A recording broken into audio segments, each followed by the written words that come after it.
अब अबीर कहता है, जानेमन, मैं कोई और नहीं, तुम्हारा सदियों का सच्चा प्यार, तुम्हारा नील या तुम्हारा समर हूँ। जिस मर्जी नाम से पुकारो मुझे मेरी प्यारी आबा, चाहे नील को चाहे समर को, फिर चाहे अपना प्यारा अबीर कहकर यह वो आबा की ओर देखकर हंसने लगता है। अब आबा और भी ज़्यादा क्रोध में आ जाती है और कहती है, लेकिन ये कैसे हो सकता है? तुमने अपना रूप कैसे बदला? कैसे मैं तुम्हें पहचान नहीं पाई? अब अबीर अपने नेत्र बंद करता है और अपने असली रूप यानी कि नील के रूप में आ जाता है। अब नील उसे कहता है कि आभा सुनो, मैं बताता हूँ तुम्हें अभी तक की सारी बात। अब अबीर आभा से कहता है, आभा तुम्हें क्या लगा सिर्फ तुम ही हर बार छल करोगी हमसे? क्या हम तुम्हें छल से नहीं मार सकते? सुनो पिशाचनी, मैं तुम्हें सारी बात बताता हूँ। मैंने शिवजी भगवान का वो त्रिशूल हासिल कर लिया है जिससे तेरा अंत होना है, और उन्हीं के आशीर्वाद से मुझे दिव्य शक्तियाँ भी प्राप्त हुई है। मेरी उन्हीं अपार शक्तियों की वजह से तू मुझे नहीं पहचान पाई। जिस तरह तूने मुझसे संबंध बनाकर मुझे कमज़ोर किया था, उसी प्रकार आज मैंने तुझसे संबंध बनाकर तेरी शक्तियाँ छीन ली। आभा बुरी तरह तड़प रही है और नील से पूछती है, लेकिन वो कैसे? अब नील कहता है कि वो ऐसे क्योंकि इस समय भोलेनाथ की दी हुई असीम शक्तियाँ मेरे पास हैं, और आज जब मैंने तुम्हारे साथ संबंध बनाए तो मेरी शक्तियों के सामने तुम्हारी शक्तियाँ फीकी पड़ गई और तुम ठीक उसी तरह कमज़ोर हो गई जिस तरह मैं हो गया था कभी। तुम्हारे ये लाल कपड़े और ये सभी फूल ईश्वर का आशीर्वाद है जिसने तुम्हें और कमज़ोर बना दिया है। ये जो आज रात सब हुआ, ये सब मेरा ही बिछाया हुआ एक जाल था तुम्हारे लिए।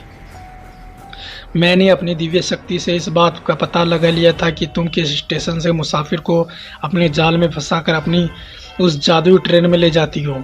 फिर मैंने अपने ही दोस्त रोहन को सारी बात बताई, उसे स्पेशल इसी स्टेशन पर उतरने को कहा जिससे तुम यहाँ से उसका शिकार करके अपनी गाड़ी में ले जा सको, और मैं भी वहाँ आकर तुम्हारे ही बनाए हुए जाल में फंसाकर तुम्हारा अंत कर सकूँ।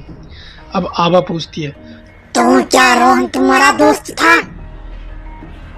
अबीर अब रोहन के पास आता है और उसके कंधे पर अपना हाथ रखते हुए कहता है, अरे ये तो मेरा जिगरी यार है जो मेरे लिए तेरे जैसी ट्रेन वाले पिशाचने के करीब आ गया। अब आभा सारा खेल समझ चुकी थी और गुस्से में तिलमिला रही थी।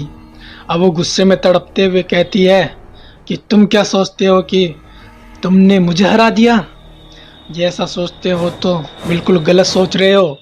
यह कहकर पिशाची अचानक से खड़ी हो जाती है और अपनी पूरी शक्ति एकत्रित करके उन दोनों की तरफ बढ़ने की कोशिश करती है, लेकिन एक बार फिर से लड़खड़ा कर गिर जाती है। अब नील आगे आता है और कहता है कि पिशाचनी, आज तेरा अंत आ गया है और तेरा अंत होने से आज कोई नहीं रोक सकता। अब नील कुछ मंत्र पढ़ने शुरू करता है, तभी जोर से बिजली चमकने लगती है और मौसम भी कुछ अजीब होने लगता है।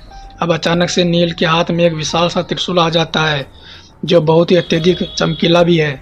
वो हाथ में हवा जोरों से चलने लगती है और अब आभा भी उस त्रिशूल को देखकर डर की वजह से कांपने लगती है, क्योंकि वो समझ चुकी थी उसका अंत अब नज़दीक आ गया है। अब नील त्रिशूल हाथ में लेकर आगे आता है और आभा की छाती में त्रिशूल मारकर आर पार कर देता है। उसकी चीखें पूरी ट्रेन में गूंज जाती है।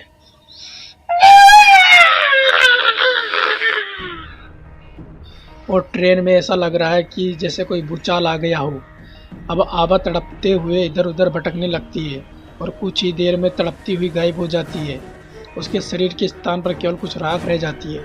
उसके ख़त्म होते ही ट्रेन में जितने भी मुर्दे थे वो सभी गायब हो जाते हैं। ट्रेन की रफ्तार भी अब कम होने लगती है और धीरे धीरे रुक जाती है। मौसम भी अब साफ हो जाता है। अब रोहन और नील एक दूसरे के गले लगते हैं और ट्रेन से उतरकर बाहर आते हैं, तो उनके बाहर आते ही ट्रेन भी गायब हो जाती है। इस तरह ट्रेन वाले पिशाचने का अंत उसी ट्रेन में हो जाता है। अब नील का मकसद सिर्फ अपनी मयूरी की मुक्ति। अब वो चल पड़ता है मयूरी को मुक्ति दिलवाने। रोहन उससे कहता है कि मैं भी साथ चलता हूँ, लेकिन नील ये कहकर मना कर देता है, मैं खुद की वजह से तेरी जान एक बार फिर खतरे में नहीं डाल सकता हूँ।